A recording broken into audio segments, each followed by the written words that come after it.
नमस्कार, स्वागत है आपका। आप देख रहे हैं इंडिया डेली। मैं हूं आपके साथ विवेक शांडिल्य। खबर अभी बाकी है में बात घाटी में चुनाव को लेकर। जम्मू कश्मीर में चुनाव को लेकर सभी पार्टियां हुंकार भर रही हैं। घाटी का सियासी पारा हाई है, लेकिन कांग्रेस अध्यक्ष के ताजा बयान से कश्मीर की राजनीति का पारा एक बार फिर से चढ़ गया है। मल्लिकार्जुन खड़गे घाटी के दौरे पर थे, रैली को संबोधित कर रहे थे और रैली को संबोधित करते हुए उन्होंने जो कहा उससे सियासी गलियारों में विवाद फैल गया। उन्होंने कहा कि अगर हमें 20 सीटें और मिल जाती तो जो लोग सत्ता पक्ष में बैठे हुए हैं ये सारे लोग जेल में होते। इसके बाद प्रतिक्रिया आई पक्ष की तरफ से और फिर वार पलटवार का सिलसिला भी शुरू हो गया।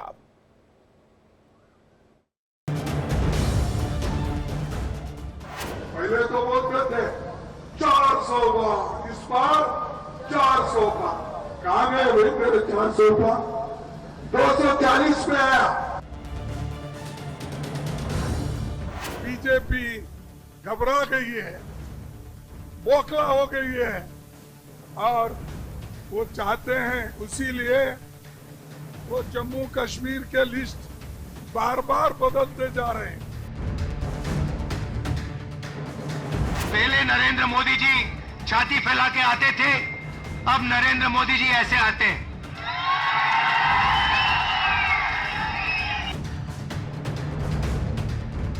मेरी बात ढंग से सुन लेना।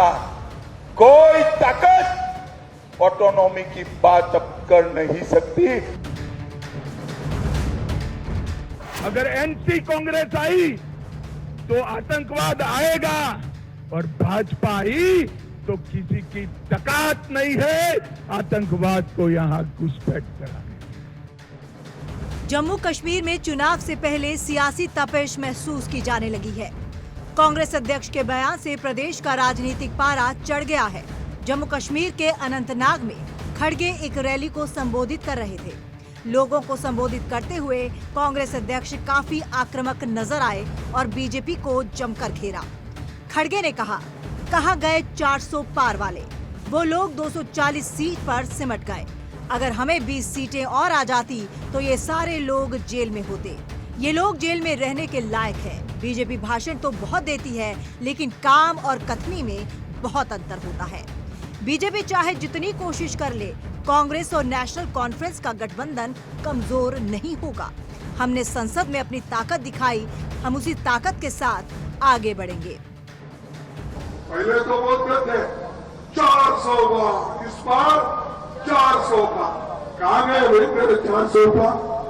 240 पे आया। अगर हम सिर्फ 20 सीट लेते तो ये सब लोग जेल में रहते थे। ये सब लोग जेल में रहते थे और रहने के काबिल है। माहौल चुनावी है तो कांग्रेस ने पूरी ताकत लगा रखी है। खड़गे जानते हैं कि घाटी में बीजेपी को घेरने का इससे अच्छा मौका नहीं हो सकता था।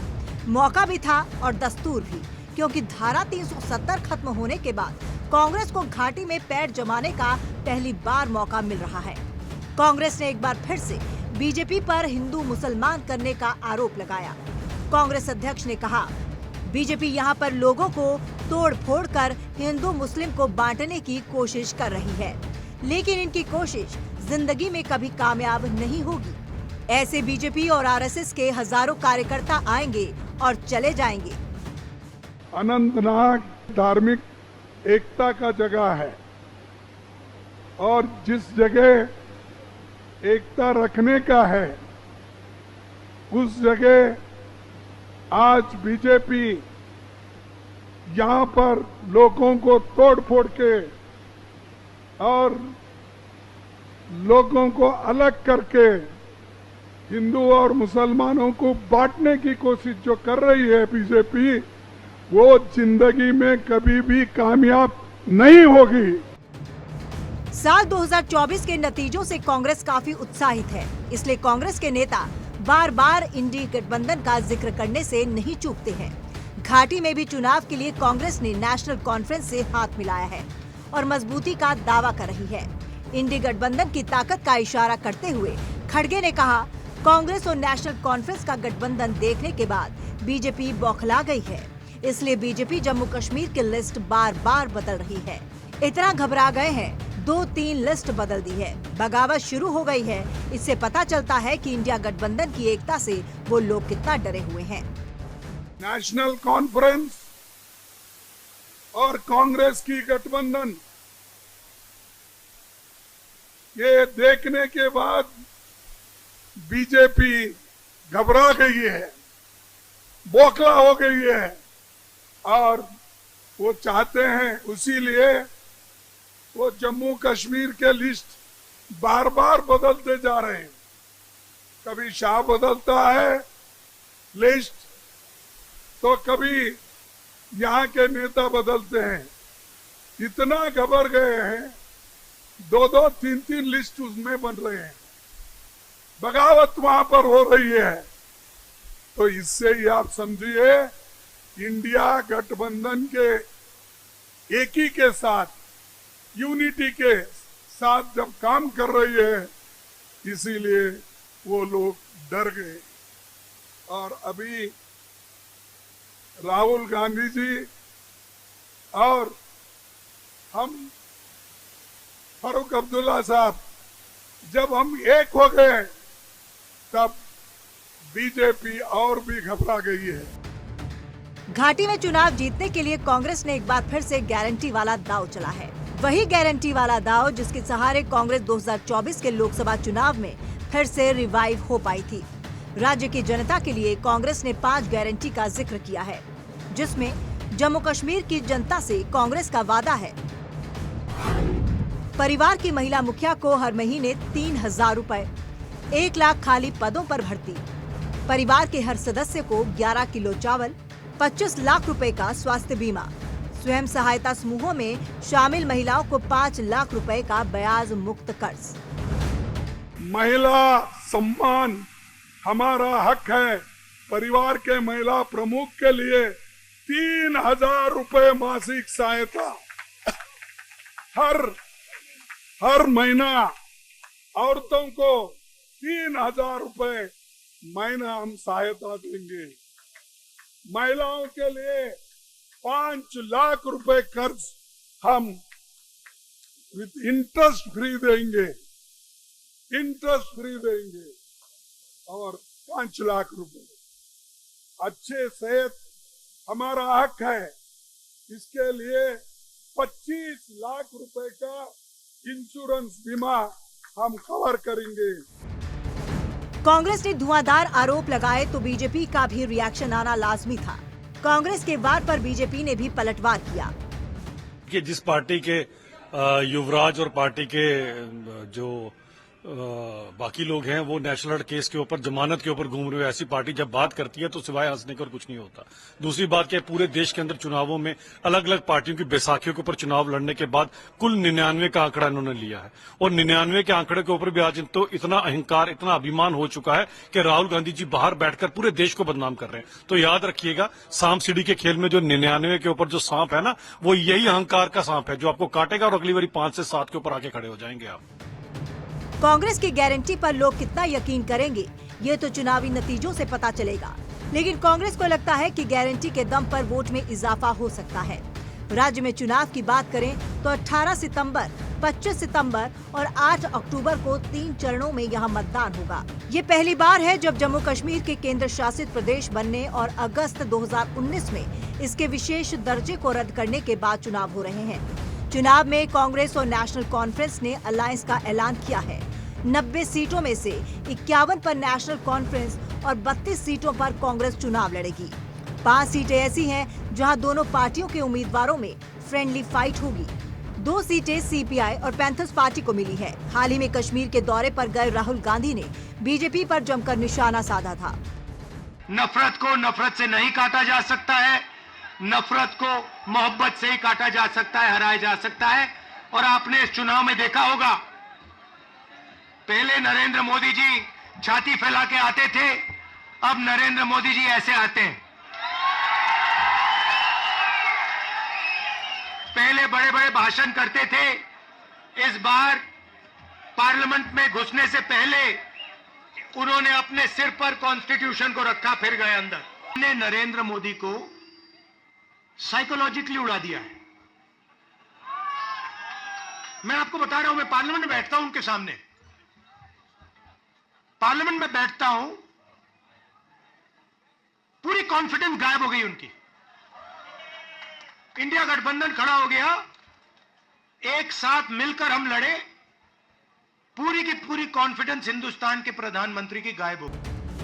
राहुल गांधी बीजेपी पर सवाल उठा रहे हैं तो वहीं बीजेपी राहुल गांधी कांग्रेस से सवाल पूछ रही है। अभी 2 दिन पहले केंद्रीय गृह मंत्री अमित शाह घाटी के दौरे पर थे। अमित शाह ने राहुल गांधी को सीधी चुनौती दी और कहा कि राहुल कहते हैं जेके को स्टेट का स्टेटस वापस देंगे। अब्दुल्ला से मैं पूछना चाहता हूं, आप कैसे वापस दे सकते हैं? क्या आप जेके की जनता को मूर्ख बना रहे हैं? क्योंकि ये तो भारत सरकार मोदी जी ही कर सकते हैं। वो कहते हैं हम पहले जैसी व्यवस्था लाएंगे। जम्मू को फिर से अन्याय करने की शुरुआत करना, ऑटोनॉमी की बात ने जेके को आग में झुलसाया। ये कहते हैं जेके को ऑटोनॉमी देंगे। मेरी बात ढंग से सुन लेना, कोई ताकत ऑटोनॉमी की बात अब कर नहीं सकती। भाइयों बहनों, मेरी बात ढंग से सुन लेना, कोई ताकत ऑटोनॉमी की बात अब कर नहीं सकती। आप मेरी बात ध्यान से। और भाइयों बहनों, अंत में ये राहुल बाबा नेशनल कॉन्फ्रेंस कहते हैं कि हम जम्मू कश्मीर को स्टेट का स्टेटस वापस देंगे। अब मैं यहां अब्दुल्ला साहब और राहुल बाबा को पूछना चाहता हूं कि भैया आप कैसे वापस दोगे, बताओ? कौन वापस दे सकता है?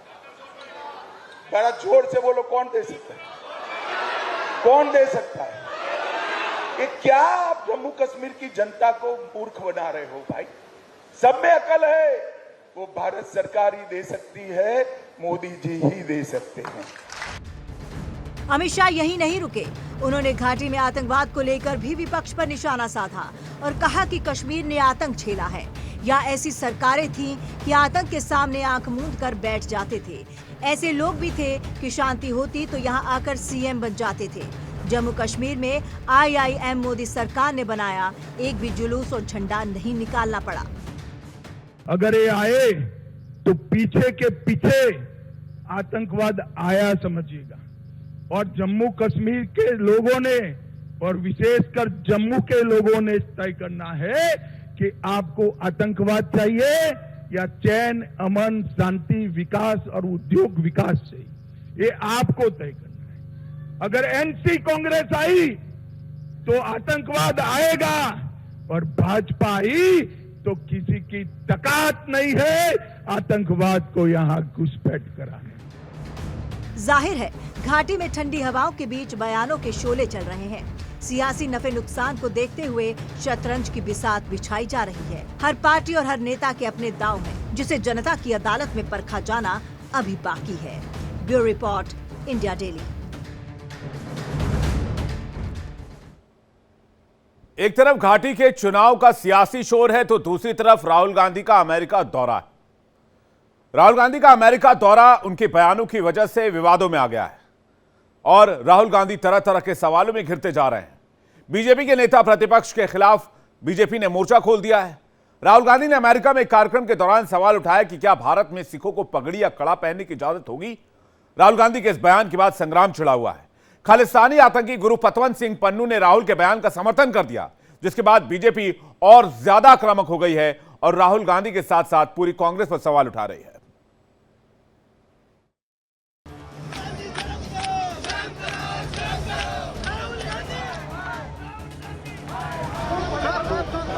विरोध प्रदर्शन और आक्रोश की तस्वीरें दिल्ली की है। बीजेपी सिख प्रकोष्ठ के कार्यकर्ताओं ने राहुल गांधी के खिलाफ जोरदार प्रदर्शन किया और राहुल गांधी से अपने बयान के लिए माफी मांगने की मांग की। प्रोटेस्ट में बड़ी संख्या में महिलाएं भी शामिल हुई। राहुल गांधी को पूरे देश से सिखों से माफी मांगनी चाहिए।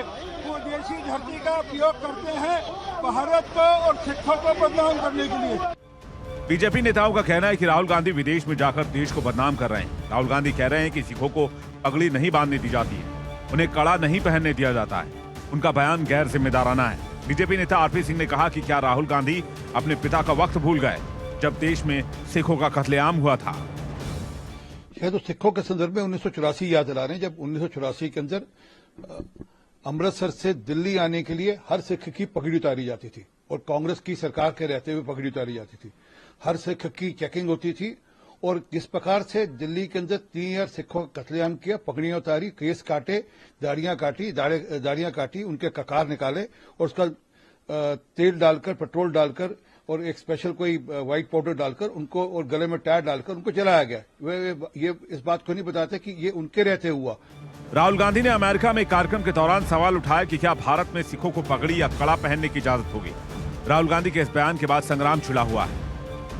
राहुल गांधी के बयान पर उस वक्त और ज्यादा बवाल हो गया जब खालिस्तानी आतंकी गुरु पतवंत सिंह पन्नू ने राहुल के बयान का समर्थन कर दिया।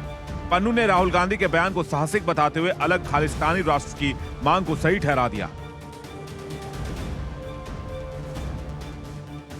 अमेरिका में राहुल गांधी ने सांसदों के एक प्रतिनिधि मंडल से मुलाकात की, जिसमें भारत विरोधी अमेरिकी सांसद इल्हान उमर भी नजर आ रही है। इल्हान उमर की राहुल गांधी की तस्वीर के बाद बीजेपी फ्रंट फुट पर है और कांग्रेस चौतरफा घिरी हुई है।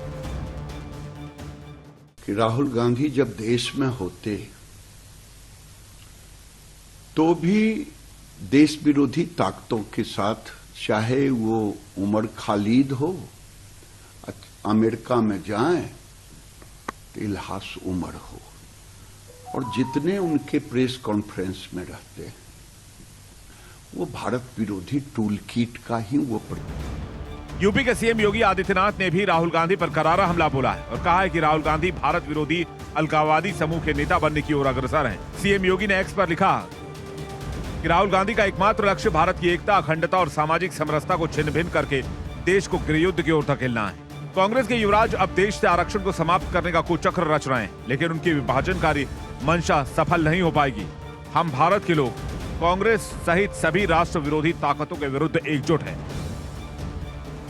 सीएम योगी ने कहा कि राहुल गांधी को अपने बयान के लिए देशवासियों से माफी मांगनी चाहिए। अमेरिकी सांसद इल्हान उमर के साथ राहुल गांधी की तस्वीर के बाद बीजेपी आक्रोशित है। राहुल गांधी का एजेंडा सामने आ चुका है। पाकिस्तान समर्थित anti India US house of representatives की इला उमर से राहुल गांधी की मुलाकात ये स्पष्ट कर देती है कि कांग्रेस पार्टी उन लोगों के साथ खड़ी होती है जो भारत की संप्रभुता और अखंडता के खिलाफ है। इल्हान उमर अमेरिका में अपने इजरायली विरोधी रुख की वजह से जानी जाती है। उमर ने 2022 में पाकिस्तान के कब्जे वाले कश्मीर का दौरा किया था। उमर वही सांसद हैं जो कई बार भारत के खिलाफ विदेशी मंचों पर बोल चुकी हैं। राहुल गांधी का ऐसे नेता से मिलने पर बवाल होना लाजमी है। हालांकि कांग्रेस ने बीजेपी के आरोपों को सिरे से खारिज किया है। क्यों उन्होंने बोला क्या, पर एक आज वो सेपरेटिस्ट ग्रुप हैं जो साफा नहीं पहनते हैं, जो कहते हैं कि सिखों के बाहर खिलाफ अत्याचार हो रहा है, सरेआम झूठ बोलते हैं। तो और लगता है राहुल गांधी जी इंस्पिरेशन उनसे ले रहे हैं। और मैं राहुल गांधी जी को दोबारा एक ही चीज कहना चाहूंगा, हमारे इतिहास में एक ही मौका था जब 3000 लोग हमारी कम्युनिटी के इनोसेंट लोगों पे का कत्लेआम हुआ, और उस समय इनके पिताजी राजीव गांधी जी प्रधानमंत्री थे, जो दिन दहाड़े नेता प्रतिपक्ष के खिलाफ इस तरह के शब्दों का प्रयोग कर रहे हैं, जो दिन दहाड़े इस देश की एक चुनी हुई प्रधानमंत्री का जिस तरह से असैसिनेशन हुआ उसके पैरेलल्स आज ड्रॉ कर रहे हैं। ऐसे व्यक्ति की तो सभ्य समाज में जरूरत नहीं है, ऐसे व्यक्ति की जगह हवालात में है। लेकिन सबसे पहले हाथ जोड़ के और कान पकड़ के जेपी नड्डा, नरेंद्र मोदी और अमित शाह इस बात पर माफी मांगे, क्यों इस देश में इस तरह की नफरत की आग को वो फैला रहे हैं। राहुल गांधी जिस तरह से विदेश में बयानबाजी कर रहे हैं, जिस तरह से देश की हालात को लेकर बयान दे रहे हैं, उसे लेकर राजनीतिक गर्व होना लाजमी है। गृह मंत्री अमित शाह ने भी राहुल गांधी पर बड़ा हमला बोला है। उन्होंने कहा कि देश विरोधी बातें करना और देश तोड़ने वाली ताकतों के साथ खड़े होना राहुल गांधी और कांग्रेस पार्टी की आदत बन चुकी है। Bureau report, India daily.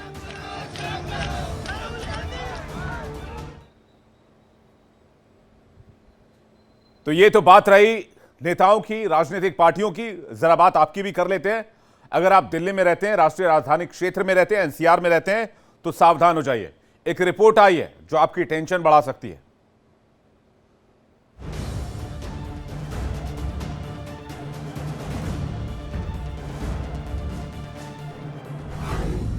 चैन से रहना है तो जाग जाओ।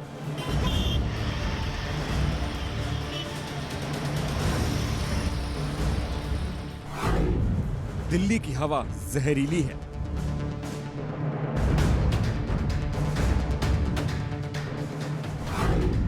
बारह साल तक घट जाएगी उम्र।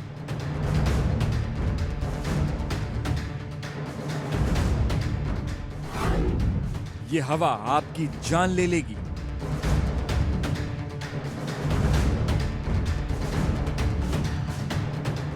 जिंदगी कुदरत का सबसे कीमती तोहफा है और हर कोई इसे खुलकर जीना चाहता है। हर इंसान की ख्वाहिश होती है कि वो ज्यादा से ज्यादा उम्र जिए। बड़े बुजुर्ग किसी को आशीर्वाद भी देते हैं तो उसे लंबी उम्र और खुशहाल होने के लिए शिकागो यूनिवर्सिटी की एक रिपोर्ट ने जहां 140 करोड़ हिंदुस्तानियों के लिए अच्छी खुशखबरी दी है कि भारत की जीवन प्रत्याशा यानी उनकी उम्र में 1 साल का इजाफा हुआ है। और इस अच्छी खबर की वजह है देश की हवा साफ हो रही है। इस साफ हवा से लोगों की जिंदगी के साल भी बढ़ रहे हैं। लेकिन उसी रिपोर्ट का दूसरा पहलू दिल्ली वालों के लिए बहुत ही खतरनाक संदेश लेकर आया है। शिकागो यूनिवर्सिटी की रिपोर्ट में एक टेंशन बढ़ाने वाली बात भी सामने आई है। दिल्ली वालों पर एक बार फिर जानलेवा हवा का खतरा मंडरा रहा है, जिसकी वजह से उनकी उम्र 12 साल तक कम हो सकती है। शिकागो यूनिवर्सिटी के एनर्जी पॉलिसी से जारी air quality life index 2024 report के मुताबिक वायु प्रदूषण ने दिल्ली वालों की जिंदगी करीब 12 साल तक कम कर दी है। शिकागो यूनिवर्सिटी की रिपोर्ट के मुताबिक दिल्ली उत्तर भारत के सबसे प्रदूषित शहरों में से एक है, जो विश्व स्वास्थ्य संगठनों के मानदंडों से बहुत पीछे है। शिकागो यूनिवर्सिटी के मुताबिक दिल्ली एनसीआर में रहने वालों की उम्र 11 से 12 साल हो रही है कम। इसी पर बातचीत करने के लिए मेरे साथ मौजूद हैं पर्यावरणविद विक्रांत तोंगड़ जी। हम इनसे बात करेंगे। सर, जिस हिसाब से एक यूनिवर्सिटी शिकागो की यहाँ पर रिसर्च के मुताबिक एक रिपोर्ट दी है कि दिल्ली एनसीआर में रहने वालों की उम्र जो है लगभग 11 से 12 साल कम हो रही है, क्या कारण है सर, क्या लगता है आपको? देखिए, बहुत चौंकाने वाला आंकड़ा है। एयर पॉल्यूशन में दिल्ली एनसीआर की बुरी हालत है। ये तो पिछले 2 दशक से चर्चाएं हो रही हैं, कुछ काम भी हुआ है, लेकिन पॉल्यूशन इस तरह बढ़ रहा है, इसके बारे में लगातार रिपोर्ट सामने आती है। लेकिन शिकागो यूनिवर्सिटी ने जो चौंकाने वाला खुलासा किया है कि 10 से 12 वर्ष कम हो सकती है, ये तो बहुत बड़ा डिजास्टर है, एक तरह का हेल्थ इमरजेंसी जैसी कंडीशन है। और ये कारण क्या है? कारण बेहद सिंपल है, जिसके बारे में NGT national green tribunal, supreme court, high court, हमारे जैसे पर्यावरण कार्यकर्ता लगातार इसके बारे में जागरूक कर रहे हैं। दिल्ली एनसीआर में बड़े पैमाने पर जो है कंस्ट्रक्शन से जो पॉल्यूशन आ रहा वो है। इस देश में राजनीतिक पार्टियां 5 किलो चावल की बात तो करती हैं, 200 यूनिट फ्री बिजली की बात करती है, 8,000 रुपये महीना देने की बात करती है, लेकिन कोई साफ हवा की बात नहीं करता है। आप अनुमान लगाइए बेशकीमती क्या है, साफ हवा या 5 किलो चावल? एक ब्रेक का वक्त है, फौरन लौट रहे हैं।